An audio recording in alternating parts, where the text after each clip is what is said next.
Getting points on the Dunkin' Donuts application is very easy to do. Today I'm gonna show you how to do it.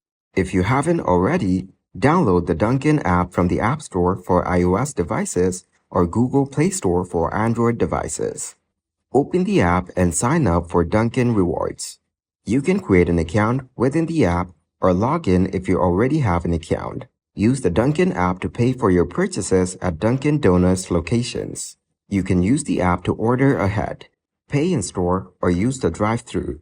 For every dollar you spend on qualifying purchases using the Dunkin' app, you will earn points. The number of points you earn per dollar may vary based on promotions and offers. You can track your points balance within the Dunkin' app. Your points will accumulate with each purchase you make using the app.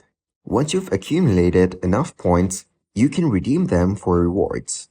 These rewards may include free beverages, food items, or discounts on future purchases. Dunkin' Donuts frequently offers promotions and bonus point opportunities for members of the Dunkin' Rewards program. Keep an eye out for these promotions and participate to earn extra points. As a member of Dunkin' Rewards, you will receive a special birthday reward during your birthday month. This typically includes a free beverage. Dunkin' Rewards members may have the opportunity to earn bonus points by referring friends to join the program. Check the app for details on the referral program.